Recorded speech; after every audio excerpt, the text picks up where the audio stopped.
అద్వైత పరిప్రశ్నోత్తర రత్నావళి గ్రంథకర్త doctor P.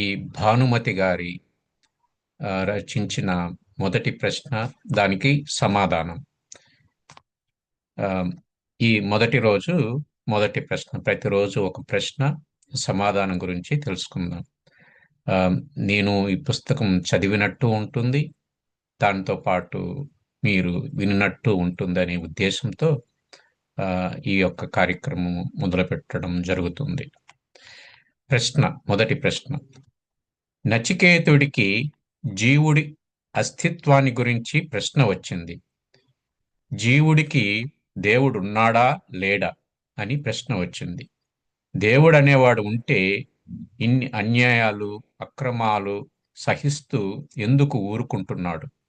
అకస్మాత్తుగా ఎవడిని పడితే వాడిని ఎందుకు చంపేస్తున్నాడు? దేవుడు కరుణామయుడా లేక సాడిస్టా?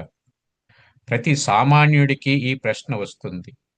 గీతలో పుట్టినవాడు చస్తాడని, చచ్చినవాడు పుడతాడని, ఇది అనివార్యమని ఉంది. ఈ చావు పుట్టుకలు ఎవరికి వస్తున్నాయి?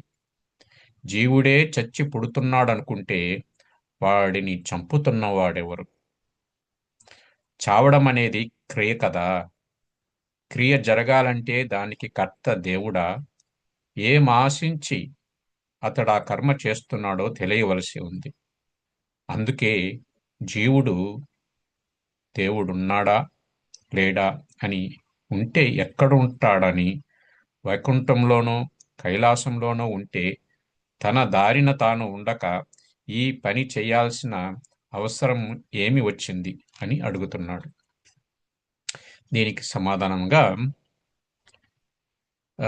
దేవుడు అనేవాడు శాస్త్ర ప్రమాణాన్ని అనుసరించి కైలాసంలోనూ వైకుంఠంలోనూ ఉండడు.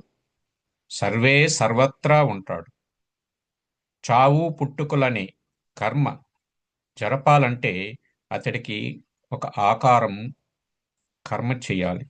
భగవంతుడు నిరాకారుడు. ఆకారం పొందినది, పుట్టినది ఎప్పటికైనా కాలగర్భంలో కలిసిపోవాలి, అంటే మరణించాలి. దేవుడు నిరాకారుడు, అందుకే శాశ్వతుడు. జీవుడు సాకారుడు, అందుకే చావు పుట్టుకలు జీవుడికి ఉంటాయి. ఒక నిరాకారం ఒక సాకారాన్ని ఎలా చంపుతుంది? కాబట్టి దేవుడు చావు పుట్టుకలకు కర్త కాడు. మరి అప్పుడు ఈ క్రియకు జీవుడే కర్త కావలసి ఉంది. తన పొరపాటును దేవుడి మీద వేసి నాహం కర్త అని ఆయన చెబుతున్నా ఒప్పుకోవడానికి జీవుడు సిద్ధంగా లేడు. తప్పు ఎవరిదో తెలుసుకోకుండా ఇంకొకడి మీద వేసి చేతులు దులుపుకుంటున్నాడు. అది వాడి అజ్ఞానం. దీన్ని బట్టి వైకుంఠంలోనూ కైలాసములోనూ శంఖ చక్రాలు, నాగాభరణాలు ధరించి ఉన్నవాడు మన దృష్టిలో దేవుడు అనుకుంటున్నవాడు అసలైన దేవుడు కాదని, నిరాకారి అయి సర్వత్ర వ్యాపించి తాను కర్త కాకుండా, మంచి చెడుతో సంబంధం లేకుండా ఏ కర్మనైనా చేయడానికి కేవలం శక్తినిస్తున్నవాడు దేవుడని అర్థమయ్యింది. మనకు కనిపిస్తున్న జీవుడిలో జీవుడే కాక మరొక దేవుడున్నాడని అర్థమవుతుంది. కానీ శాస్త్రం ఈశ్వర సర్వభూతానాం హృద్దేశేర్జున తిష్టతి అని గీతావాక్యాన్ని ఈ అర్థంతో సరిపెట్టుకుందామా అంటే, జీవో బ్రహ్మైవ నాపరః, జీవుడే దేవుడని, ఇద్దరు లేరని, తత్వమసి అని మరొక మహావాక్యం ద్వారా త్వం తత్ అయి ఉన్నదని, త్వం అనునది విడిగా లేదని, అది తత్ కంటే భిన్నం కాదని సూచిస్తున్నది. దీనిని బట్టి జీవుడి జీవుడిలో దేవుడున్నాడా? జీవుడే దేవుడై ఉన్నాడా? ఉంటే వాడెవడు, పొయ్యేవాడెవడు అని ఆలోచిస్తే నిరాకారమై శాశ్వతమై ఉండేవాడు దేవుడని, సాకారమై ఒక లొకేషన్కు పరిమితమైన జీవుడు పోయేవాడని తెలుస్తున్నది.